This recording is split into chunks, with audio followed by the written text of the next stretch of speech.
Não tem estrutura. A gente tem falado sobre isso aqui, sobre o adiamento do enfrentamento do problema da rede pública.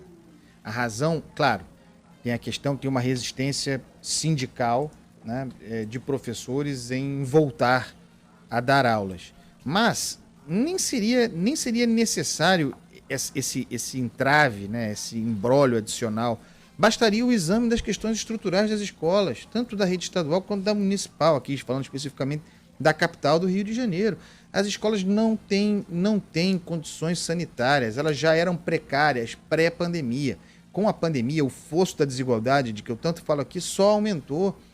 Tem escola que não tem janela, não pensem que é exceção. Tem escola que não tem condições sanitárias mínimas, então você imagine.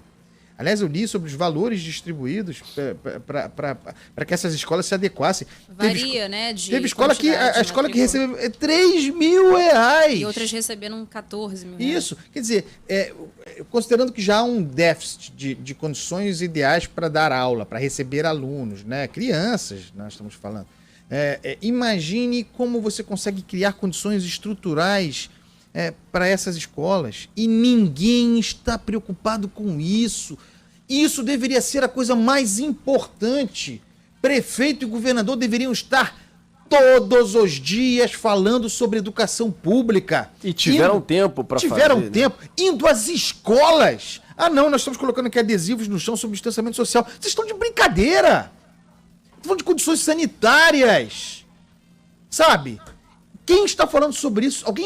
Alguém vê uma palavra? Eu sei que a gente está em campanha eleitoral, é o prefeito de turno, é o prefeito Marcelo Crivella. Alguém vê o prefeito Marcelo Crivella falar sobre educação, sobre plano de retomada, sobre a rede municipal, sobre o que está fazendo para adotar as escolas? Idem o senhor Cláudio Castro. O que está fazendo? O secretário estadual de Educação, o Conte Bittencourt, falando sobre educação como se fosse um favor do Estado. Como se estivesse prestando um favor à população. É obrigação constitucional. E a rede privada, eu volto a esse ponto, gera um fosso imenso. Que condições competitivas têm essas crianças? Já em condições normais não tem, imagine agora. As aulas da minha filha voltaram na rede privada. A minha filha está tendo aula todo dia, Rodolfo Schneider. Está indo à escola todo dia. Agora expandiu o horário. Rede privada, cada uma a seu modo, alargando o fosso competitivo. Essas crianças estão muito em vantagem em relação às outras da rede pública. E os governantes não falam sobre essa tragédia. Não falam. Ontem tive aqui a honra de receber meus padrinhos de casamento, Klaus e Diana, e estavam com as pequenas. Vieram aqui em casa, estavam em São Paulo na casa de parentes, vieram aqui em casa rapidamente, a gente se viu e tudo. E foram com as crianças, né? Com a Lia e com a Aninha. As duas também estão na aula. Como disse o Andreasa, meu sobrinho também no Rio de Janeiro está na aula. E imagine os outros da rede pública que não estão. A Prefeitura do Rio de Janeiro, como outras, como a Prefeitura de São Paulo, de Bruno Covas, estão adiando. Por que estão adiando? Será que tem coincidência demais para a eleição ser, por exemplo, primeiro turno dia 15, segundo dia 29 de novembro, todo mundo empurrando para novembro? Todo mundo querendo empurrar essa responsabilidade porque não enfrentaram, não se programaram, tiveram muito, mas muito tempo para isso. Como é que teve tempo para... Estava vendo outro dia um levantamento de que mais de 90% dos contratos foram superfaturados, os contratos da área da saúde, na gestão do Edmar Santos, durante o governo Witzel. Tinha dinheiro para isso, para um hospital de campanha no Maracanã enorme, gigantesco, que até hoje custa 7,5 milhões sem atender um cidadão, porque houve ordem da justiça de mantê-lo aberto. 7,5 milhões numa porcaria que não atende uma alma viva. Só agora começaram a desmobilizar. Agora, porque estão tentando lá algum tipo de jogo de combinação, explicando as coisas para o Ministério Público, Defensoria, Justiça, para ver se, olha... Tudo bem que vocês falaram pra gente não desmontar dado o gasto lá de trás, ou a eventual segunda onda, mas a gente tá gastando 7,5 milhões. Como é que um Estado tem 7,5 milhões de reais?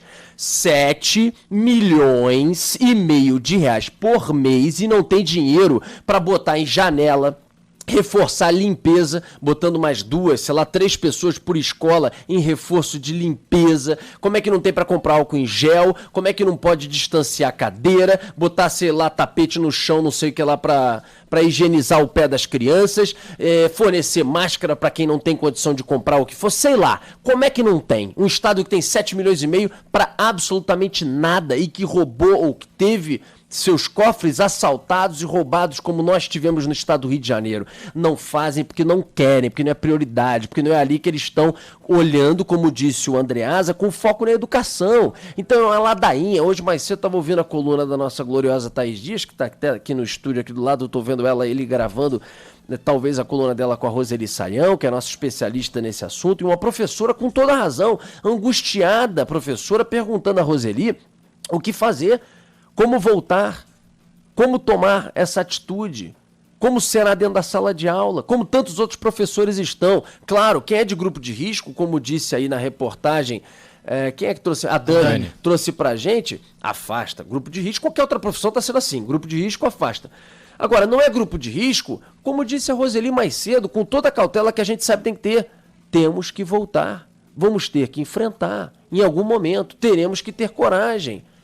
As crianças precisam da rede escolar. As crianças precisam dos professores. Ah, Rodolfo, você quer que eu vá para uma arapuca? Não estou dizendo isso. Agora a gente precisa cobrar, eles precisam se posicionar, eles precisam ser criticados, como a gente faz aqui. Vocês têm que se mobilizar como professores, o sindicato, todo mundo, os alunos, para fazer pressão em rede social, eventuais manifestações com máscara, algum tipo de cautela ou o que for. Eu não sei. Não dá pra gente ficar aceitando essa letargia de que não, tudo bem, as particulares voltam, o fosso aumenta, a rede pública onde tem crianças, inclusive, que tem que estar lá até para comer, para se alimentar, a gente deixa. A hora que vacinar o Brasil inteiro, detalhe, gente, as crianças serão as últimas a ser vacinadas no mundo.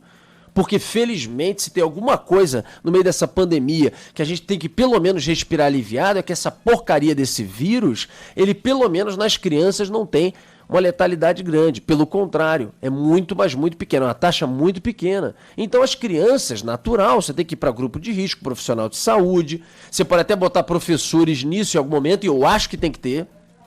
Mas, de qualquer maneira, as crianças serão as últimas. Então, o que? A gente vai esperar, sei lá, meio de 2021, no melhor dos cenários, final do ano, ou o que for, para dizer o seguinte, vamos voltar, então, integralmente para as salas de aula? Não, vamos ficar no online. Online para quem? Quem tem online? Quem tem internet em casa? Quem tem notebook, computador? Quem tem condição? Então, é uma discussão que eu sei que tem que ser enfrentada, que não é um desafio fácil, mas a gente tem que parar de embarcar nesse argumento falacioso das autoridades de que não dá. É muito difícil, é muito complicado, é uma rede muito grande. É o escambau. Quem tem 7 milhões e meio para jogar no ralo por mês com esse hospital do Maracanã sem atender ninguém, não pode alegar que não tem condição de fazer as escolas terem suas condições para voltar. Terem suas regras para voltar, suas condições sanitárias para voltar. A gente não pode aceitar esse argumento, como no município também. Tem dinheiro para um monte de coisa, tem que ter dinheiro para isso. Cortaram os carros, cortaram os carguinhos de assessores, cortaram no legislativo. Gente, se você for pegar o Brasil e o mundo na sua empresa, pega na sua empresa. Difícil, hein? Talvez você encontre um setor ou outro que, por causa de uma peculiaridade aqui ou acolá, ele saiu ganhando no meio da pandemia. Se você pegar mais de 90% das empresas cortaram custos, diminuíram pessoas, entraram no programa do governo federal para poder pagar uma parte da jornada por aquele programa do governo federal que eles complementam o salário. Algumas acabaram. Restaurantes fecharam as portas, a gente noticia aqui o tempo inteiro, como falamos vários no Rio de Janeiro. As pessoas perderam emprego, dependem de auxílio emergencial, tem gente passando miséria, a população de rua quadriplicou em São Paulo, no Rio de Janeiro e em outras capitais. Olha o mundo que a gente está vivendo, não é só Brasil não, olha o mundo que a gente está vivendo.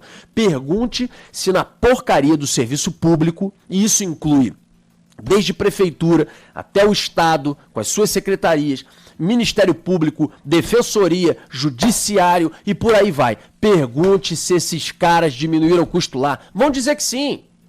Agora eu quero perguntar, o senhor que disse agora que sim, que diminuiu, Seu teto de salário diminuiu? Você devolveu algum benefício? Você abriu mão do seu carro? Você abriu mão do seu carro blindado? Do segurança? Do assessorista?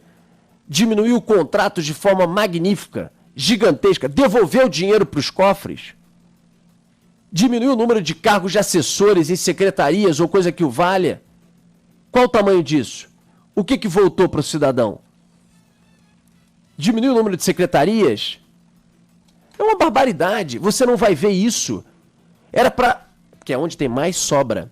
É onde tem mais desperdício. É onde tem mais má gestão. Onde tem mais joguinho para poder beneficiar ainda mais em corrida final eleitoral, como a gente tem esse ano na eleição municipal. Ali era para ter a maior parte de redução. E não é no privado, porque no privado não tem jeito. Você tem que pagar a conta, senão o teu nome vai sujo, senão você vai pra justiça, as pessoas saem com a mão na frente e outra atrás e, claro, vão pra justiça do trabalho ou o que for. Ali o bicho pega. No público não tem essa. Dane-se. A máquina continua inchada, enorme, a gente carregando nas costas. Daqui a pouco, se for o caso, aumenta imposto ou coisa que o valha. E vamos em frente. A gente não precisa apertar os cintos. Não precisa. Aqui a realidade é outra. Aí... Nessa realidade em que eles não botam um momento a mãozinha no bolso e abrem mão de suas vidas que pré-pandemia eram as mesmas, ou até piores do que agora, talvez tenha até melhorado em alguma maneira, porque muitos inclusive continuaram ganhando tudo e trabalhando em home office ou coisa que passou a ser regra durante a pandemia, que eles têm, de um lado, essa massa gigantesca de gastos e, por outro, vem ficar dando entrevista dizendo que está muito difícil, muito complicado, não temos dinheiro, como é que você faz? Uma rede enorme, não sei das quantas, empurra com a barriga, deixa para discutir quando todo mundo tiver vacinado. É muito fácil esse jogo. É muito fácil esse jogo. Cínicos. Vagabundos que enganam a população do Rio de Janeiro. 10h51.